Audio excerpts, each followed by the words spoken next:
আপনি একটা অবাক হবেন, আমি প্রায় কক্সবাজারে যাই বিজনেসের কারণে। যখন দেখি ভিভিআইপিতে যে কোনো একজন সচিব যায় বা কোনো মন্ত্রী যায় বা কোনো কেউ যায়, টোটাল ডিপার্টমেন্টের 50-100 গাড়ি নিয়ে হাজির তাকে বরণ করার জন্য।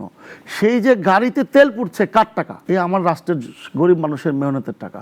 এটা নিয়ে কথা তুলছে না, জনগণের করের টাকা। আমরা দেখছি যে শ্রীলঙ্কায় যখন উচ্চ মূল্যস্ফীতি হয় তখন কিন্তু ব্যয় কমাতে, সরকারি ব্যয় কমাতে কিন্তু সরকারি চাকরিজীবী যারা তাদের কিন্তু বেতন কমিয়ে দেওয়া হয়েছিল। বাংলাদেশে কি এই ধরনের পদক্ষেপ নেওয়া সম্ভব? দেখেন, এটা একটা কঠিন বাস্তবতা। বাংলাদেশে বরঞ্চ আমি বলবো এই যে বিশাল ব্যাপ্তি সরকারি কর্মচারী, এখানে কাটছাট করা দরকার। এত মন্ত্রণালয়, এত ফাইলপত্র নিচে যাওয়া, উঠোন। আমরা চাই এখানে যে বিসিএস পদ্ধতিতে যেইভাবে ট্যালেন্টের নামে যাদেরকে নিচ্ছে, অনেকে বলে, আমি বলছি না, শুনেছি, পপি গাইড মুখস্থ করে যারা আজকে বিসিএসে আসছে তারাই তো রাষ্ট্রের কাঠামো সব কিছু নির্ধারণ করে। তাদেরকে বেতন আরও বাড়িয়ে দেওয়া হোক। ট্যালেন্ট মানে যাতে চুরি করতে না হয়। আপনি যেই স্কেলে তারা বেতন নিচ্ছে, এই স্কেলে তাদের ডাল ভাত খাওয়ারও কথা না, এটা আমরা সবাই বুঝি। বরঞ্চ আমাদের যে লোকগুলো বেশি আছে, যেইভাবে সরকারি ক্রয়ের নামে, সরকারি বিল্ডিংয়ের নামে, আপনি দেখবেন যে আগারগাঁওয়ে যান, এত বিশাল বিশাল বিল্ডিং, এত চাকচিক্য, এত এসি, কেনাকাটা। যত আপনি কেনাকাটা করবেন তত তাদের কমিশন হবে। এই যে সরকারি ব্যয় এমনভাবে বাড়িয়ে নিয়ে গেছে, কিন্তু এখন পর্যন্ত ওই যে কুম্ভকর্ণে ঘুম ভাঙবে না।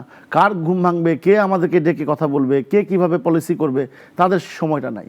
তাদের সময় হচ্ছে কিভাবে কেনাকাটা হবে, তাদের পোস্টিংটা কোথায় হবে, তাদের কে কী প্রশংসা করলো, কে কোনটা করলো, কে কোন গাড়ি অ্যালটমেন্ট পাইলো, কিভাবে তার অফিসটা আরও সুন্দর হবে।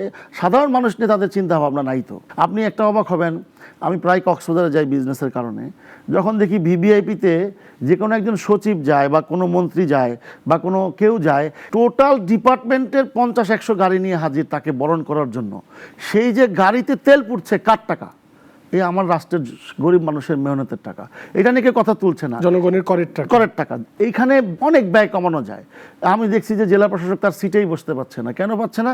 সারাদিন ভিআইপি তাকে ট্যাকেল করতে হচ্ছে, এসপি সাহেবকে ট্যাকেল করতে হচ্ছে। এই যে ভিআইপি বরণ, ভিআইপিকে আবার অমুক সচিব রাগ হচ্ছে কেন উনি আসলো না।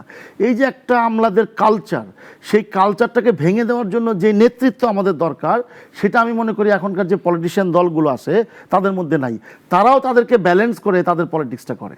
তো সুতরাং আমরা মনে করি যে আমাদের টোটাল এডুকেশন সিস্টেম থেকে শুরু করে টোটাল যে পলিটিক্যাল সিস্টেম আছে, এই সিস্টেমটা এমনভাবে হয়েছে যে তারা আমাদের কাছে আটকাই থাকবে। তারা আসলে কোনো এই সিস্টেমটা ভাঙতে পারবে না। তো আমরা আশা করি যে নিশ্চয়ই চেঞ্জ হবে।